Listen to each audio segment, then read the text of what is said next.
Ah, normalement, je suis censé partir. C'est pas ouf. Et je me suis fait une luxation de la mâchoire. J'ai plus une thune. Et il pleut des cordes. Et je suis en retard sur mon taf. Mais on va être dans la semaine du lâcher prise. Donc on va s'en foutre.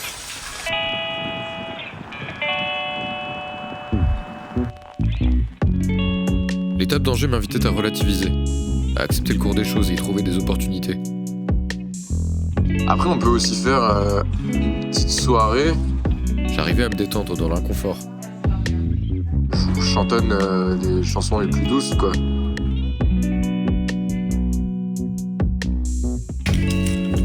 Je trouvais de l'apaisement dans des divertissements inutiles. Et je m'amusais globalement de voir ma vie comme un jeu. Bonjour. Je me demande si je me suis pas fait une luxation de la mâchoire il y a quelques jours. Et je continuais de vivre des instants mémorables avec de nouvelles amitiés. Avant d'aller passer la journée à l'hôpital, je me suis dit, je vais peut-être voir si vous avez quelque chose à me dire. Allez à l'hôpital.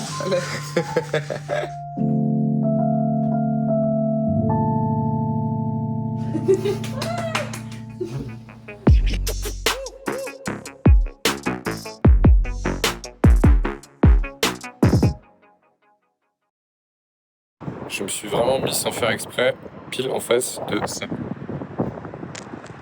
C'est la semaine de l'étoile. Moi, ça fait 2 heures que je fais du stop sans être pris. Je commence à en avoir vraiment ras le cul. C'est toujours un dilemme. Est-ce qu'on arrête? Est-ce qu'on continue? Les gens ne s'arrêtent pas.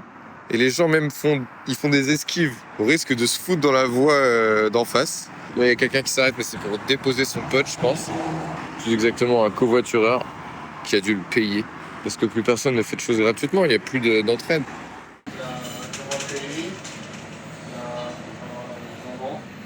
L'abandon. Après 2 heures de stop sans être pris, j'arrêtais et je passais une soirée de plus à La Rochelle. Je m'en veux plus jamais de changer mes plans. Toutes mes expériences se jouent dans les détours et mon chemin est ainsi fait. En prenant le train, j'avais d'ailleurs plus le temps de bosser.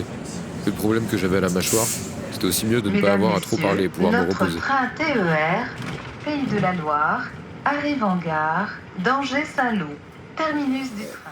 Je sais pas. Vous avez pas vu votre dentiste? Non, Vous avez un dentiste sur Angers? je suis pas arrangé. Ah, vous Je êtes suis en pas- voyage en plus. Ah ouais, je pense que ça va être long. Enfin, quoique. Je sais pas. On est mercredi. Oui, Oui, ça va aller mercredi. c'est le jour des mâchoires. C'est le jour des enfants, allez-y maintenant. Bon, je viens d'arriver à Angers, c'est super beau, j'ai envie de me balader, c'est cool. Mais le tout premier truc que je veux faire, c'est d'aller à l'hôpital. Parce que j'ai trop mal à la mâchoire.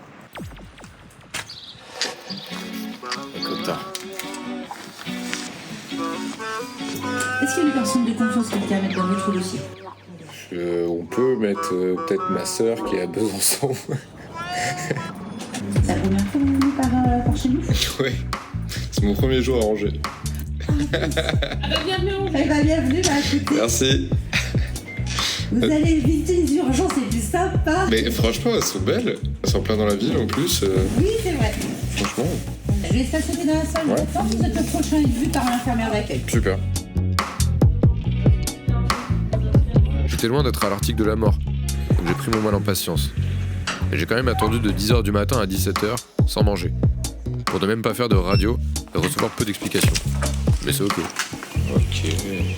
Quand on passe une semaine dans une ville, une journée à l'hosto ampute un peu le séjour. Je faisais part de mes déboires aux filles qui m'hébergeaient le soir. Salut. Je commençais par rencontrer Clotilde, avec qui j'avais échangé sur la plateforme de couchsurfing. Il y a une carte, c'est l'étoile. C'est la carte de la semaine. Ok. Ce truc de lâcher prise, c'est quand même une notion assez claire dans cette carte. Après, il y a des trucs plus ambigus, tu vois, du genre pourquoi est-ce qu'elle a un ventre bombé qui ressemble à celui d'une femme enceinte. Peut-être qu'il y a une des trois qui est enceinte. Tu vois, elle se déverse comme ça dans un flot. C'est cette idée de on lâche tout, quoi. Ouais. D'ailleurs, j'arrive en pleine période d'inondation, c'est un peu marrant. Près du lac de Maine, je sais pas si tu... Il est un peu plus loin. Tous les arbres sont sous l'eau, c'est... À côté de la Maine, j'ai vu des barrières en mode passer par Ouais. inondation. Mais quand je suis venu en train, tous les bords de Loire sont inondés, donc tous les arbres sont sous l'eau. Mais en plus, je suis passé par des moments où tu avais de la brume, au point où en fait, tu voyais le début de la Loire, tu voyais des arbres, et après tu voyais plus rien. Ouais. Et t'as l'impression d'être face à un océan tout blanc, c'est Ouais. trop chelou, quoi. Clotilde revenait d'un voyage en Amérique latine et Camille de Norvège. Mon aventure du moment les renvoyait à leur péripétie d'il y a quelques mois. J'ai voyagé, j'ai été en Amérique du Sud. Et le retour est dur. C'est Camille. Salut. Viens ici, Camille. Allez. On vlog. Allez. C'est un vrai de scène? Non, c'est une fougasse à l'œil. Ok. T'en veux? J'ai mal aux dents, je vais me faire mal. Ah. Mais je veux bien essayer. Il mange que les trucs liquides. Ouais. Tu veux que je te le bois? Plus j'accrois ma tolérance à la douleur, plus je prends plaisir à constater ma capacité d'adaptation. Ok, donc en fait, pas cool quoi du coup. C'est ok. On relativise. Qu'est-ce que tu retiens de cette expérience? Paradoxalement, j'étais content d'arriver dans une ville. Tu sais, ça pourrait te plomber l'ambiance. Ouais, carrément. Mais en vrai, je suis descendu, c'est beau. Et du coup, ça va mieux là, t'as moins mal ou? Non. Je pense que je me suis luxé et remis. Ok. Mais elle m'a dit, ouais, non, c'est pas une luxation, sinon vous auriez la mâchoire et comme ça, il faut la remettre. Ouais, d'accord, mais dis-moi quelque chose quand même. J'ai mal en fait. C'est ça. Et non, elle m'a dit, c'est peut-être une subluxation. Ok, emploi des termes pour m'embrouiller, vas-y. J'étais pas trop mal aussi parce que j'avais une piole. Je sais pas pourquoi ils m'ont mis dans une chambre. Parce que franchement, il y a des gens qui étaient bien plus gravement atteints que moi. Ils se sont dit, ouais, lui, on va lui filer une piole. Donc ils m'ont mis dedans, donc j'étais tranquille et j'ai pu dormir un peu. Puis au bout d'un moment, genre ça venait jamais. Il y avait un bureau, tu vois. Je dis, bah vas-y, je sors mon ordi, quoi. Donc j'ai fait du montage pendant 2 heures quand même. Wow. Donc j'ai pas totalement perdu mon temps. Peu importe l'épreuve ou le changement, je ne laisse pas la peur d'un échec m'ôter le plaisir de l'instant. Les obstacles ne sont d'ailleurs souvent que des modifications de trajectoire. Tu préfères te balader en vrai. Vas-y, c'est ok. En ce moment, j'essaie de prendre la vie comme un jeu, dont je serai le personnage principal. Tu te rends compte que des fois, de s'accrocher désespérément à la situation que tu connais, c'est pas utile en fait. Enfin, clairement, c'est une expérience de lâcher prise. Et en ayant ce handicap, si j'avais eu ça dès le départ, ça m'aurait un peu miné. Là, ça vient à un moment où je me dis que j'ai assez confiance dans le processus. Je suis ma quête avec la confiance de pouvoir y revenir. Ces distractions sont autant inutiles et reposantes que nécessaires pour développer mon personnage et gagner les compétences qui m'aideront à avancer. Je prends le temps d'errer, découvrir et vivre avec une posture d'observateur-acteur. Disponible pour ce que la vie me propose, comme cet atelier de dessin au milieu d'un musée. Les parents y emmènent leurs gosses, mais ne dessinent pas eux-mêmes. Clairement, je préfère m'inspirer des gosses. Le plaisir de la contemplation découle d'une gratitude face à l'instant. Gagner n'est qu'un objectif secondaire, mais il faut surtout jouer et explorer chaque donjon. Je crois de plus en plus au karma et au fait de donner. La gratification de mes actes n'est pas forcément évidente, mais la bonté est récompensée, du moment qu'elle n'est pas un marchandage déguisé. Plus je m'abandonne sans retenue, plus je prends de plaisir pour moi et me réapproprie mon réel. Je ne filme d'ailleurs pas tout, et j'attends pas d'avoir un observateur pour me lâcher. Je me suis baigné dans ce parc, à poil et tout seul, sans caméra, juste parce que j'en avais envie.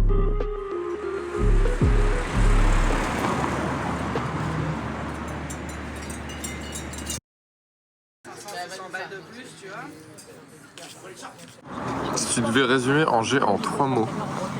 Tranquille, accueillant, une certaine beauté, je pense.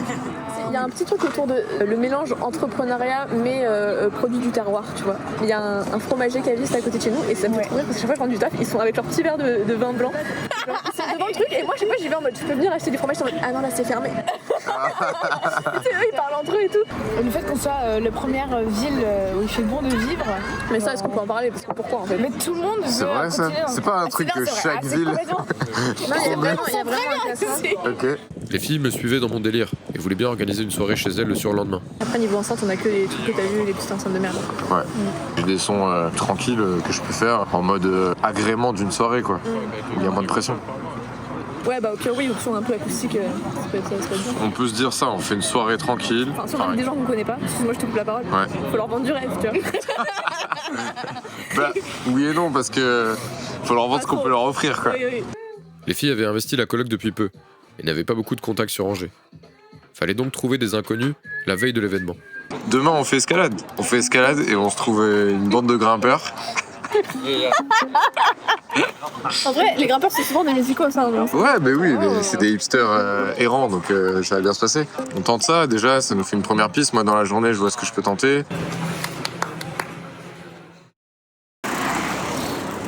C'est la consigne pour le voir. Regarde à l'eau, voilà.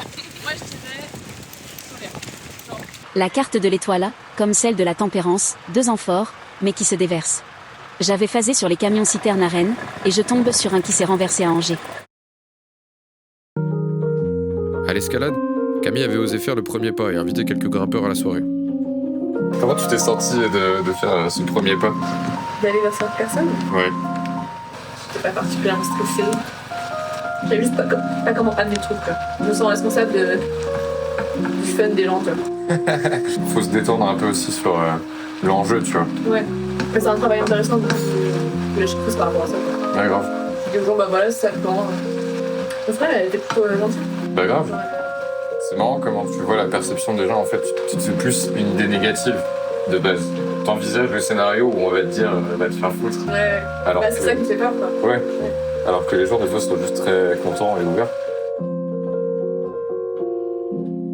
J'ai souvent eu le cas de gens qui me disent ouais, trop cool et tout, puis après, zéro nouvelle ou rien. Mais ça sert à rien de se questionner parce que chacun vit sa vie, tu vois.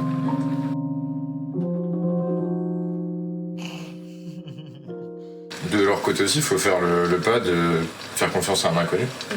Je trouve que c'est grave un truc que moi j'ai appris genre, en quelques semaines, tu vois. Ouais. Enfin, vraiment aller vers les gens et en fait c'est soit tu vas vivre un truc de ouf, soit tu peux passer à côté de ça parce que t'as eu peur. L'expérience, c'est pas que la gratification de quelqu'un qui va dans ton sens. Non. C'est aussi de faire l'expérience vis-à-vis de toi-même. Ouais. Même de se prendre un râteau, au moins t'as tenté un truc, quoi. Faut qu'on réfléchisse comment on organise le lieu. Ouais. Moi je verrais même une petite guirlande des bougies, je sais pas si vous avez ça. On a les bougies. Malgré des échanges positifs et encourageants, absolument aucune des personnes sollicitées n'est venue. Aucune ne prit la peine d'envoyer de message alors qu'ils avaient nos coordonnées. C'est la réalité des rencontres que je vis durant le voyage. Beaucoup de personnes ne donnent pas de nouvelles, et ceux qui font l'effort de répondre sont donc encore plus appréciés. Le petit comité présent était dans tous les cas bien suffisant pour passer une bonne soirée. C'est vraiment la meilleure ambiance de concert que j'ai. J'étais le seul homme, et c'était la journée du droit des femmes. Une semaine où la carte marquait un lien très fort à la féminité et d'accepter de mettre ses émotions à nu. Des petites étoiles partout. Recentrer l'attention sur les battements du cœur et pourtant relâcher la pression. Je faisais le set le plus doux que j'avais jamais fait, et sûrement un de ceux qui me touchait le plus, avec un moment de featuring avec Camille au milieu. On est bien en tranche vert.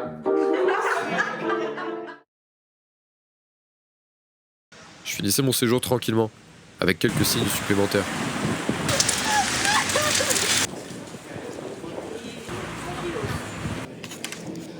En me rendant travailler à la médiathèque, j'étais embrigadé dans un puzzle, le genre de distraction inutile que j'avais envie de trouver cette semaine.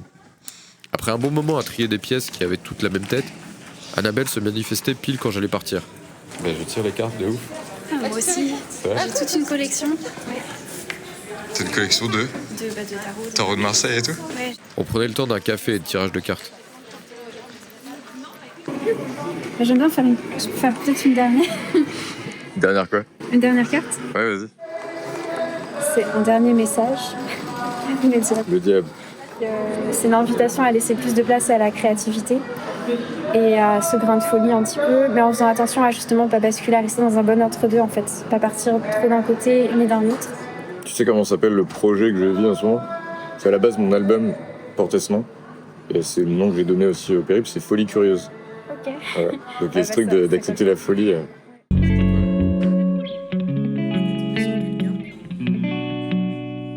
J'ai passé une semaine dans un cadre doux et bienveillant, où mes quelques galères ont vite été compensées par le bien-être global. Celle-là, j'aime bien. Ok, ça, je te l'offre. Merci. Je tiendrai compagnie dans les aventures de ta vie.